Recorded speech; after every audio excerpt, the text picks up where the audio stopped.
Dès son premier jour au foyer, Liz découvre un univers de violence. Les filles s'y battent pour un rien, même en essayant d'éviter les conflits. Elle ne peut échapper au harcèlement. Un jour, une fille lui verse délibérément une soupe brûlante sur l'épaule. Liz hurle de douleur, mais les autres éclatent de rire. Elle a aussi vu de ses propres yeux une fille verser un liquide corrosif dans le gel douche. L'adolescente qui l'utilise sans le savoir se retrouve grièvement brûlée. C'est dans cet enfer que Liz passe les 7 années les plus sombres de sa vie. À 15 ans, elle quitte enfin le foyer. Sa première réaction, chercher sa mère. Privée de ses droits parentaux, elle croise alors sa sœur, par hasard. Sa sœur, restée avec leur mère, chez leur grand-père, n'a jamais été envoyée en foyer. Elle annonce à Liz une bonne nouvelle. Leur mère est peut-être en train de mourir. Liz retrouve enfin sa mère. Elle la serre dans ses bras, tentant de ressentir un amour maternel disparu depuis longtemps. Mais malgré tout, Liz aime sa mère sincèrement. Elles vont ensemble au restaurant. La mère lui confie que son père, incapable de payer son loyer, a lui aussi fini dans un foyer. Ce bref moment passé ensemble réchauffe le cœur de Liz. Mais comme toujours, sa mère trouve rapidement un prétexte pour partir. Cette scène, Liz la connaît par cœur. Depuis toute petite, sa mère l'a toujours abandonnée. Elle la suit discrètement et découvre que sa mère est désormais alcoolique. De retour dans sa maison d'enfance, Liz trouve la porte scellée. Les meubles ont disparu. Ce chez-soi n'existe plus. Elle retourne à l'école. Elle n'est plus la fille sale et négligée d'autrefois. Elle se lave chaque jour, porte des vêtements de seconde main, propres et bien ajustés. Elle sait que seule l'école peut changer son destin. Elle refuse de sombrer comme ses parents. Au lycée, elle se lie d'amitié avec Chris, une fille sans abri. Liz l'emmène chez son grand-père, qui les jette aussitôt dehors. Liz ne veut plus rester non plus. Elle fait ses valises. Son départ réjouit même son grand-père, qui la couvre d'insultes.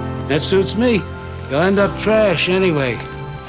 Just like your parents. Ce jour-là, Liz et Chris entament leur vie de nomades. Elles dorment dans les stations de métro, mendient la journée, et quand rien ne marche, volent un peu de nourriture dans les supérettes. Elles se joignent à un groupe de jeunes marginaux. La plupart ont perdu tout espoir. Mais Liz continue d'aller à l'école, comme si elle s'accrochait à la dernière chance de survie. Quand la nostalgie la saisit, elle s'assied avec Chris sur les marches d'un escalier, attendant que sa mère rentre. Mais à chaque fois, elle la voit tituber, ivre morte. Sans un mot, Liz descend pour la soutenir jusqu'à sa chambre. La santé de sa mère décline à vue d'œil. Les larmes aux yeux, Liz comprend que la fin est proche. Un soir, elle va dans le bar où sa mère a ses habitudes. Mais personne. Elle entend quelqu'un dire: elle est morte hier. Liz sort du bar, retenant ses larmes, et court jusqu'au toit d'un immeuble, où elle avait l'habitude de retrouver ses amis. Là, sous le ciel nocturne, elle s'effondre en sanglots. Sa mère ne lui a jamais offert l'amour qu'elle méritait, mais Liz l'a toujours aimé. Quelques jours plus tard, Chris l'accompagne à l'enterrement. Sa mère est inhumée dans un cimetière gratuit, dans une tombe commune. Pas de prêtre, ni d'amis pour lui dire adieu. Be a priest, what's supposed to happen? When you go, we're gonna bury him.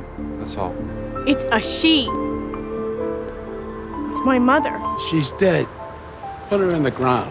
Le grand-père et sa sœur s'éclipsent très vite, comme soulagés d'en finir. Peu après, Chris annonce son départ. Elle veut retourner au foyer. Je ne veux plus vivre dans la rue. Chris parti. Liz s'allonge sur le cercueil de sa mère. Dans un dernier câlin, elle se remémore les rares instants partagés. Et c'est ainsi que commence un nouveau chapitre de sa vie.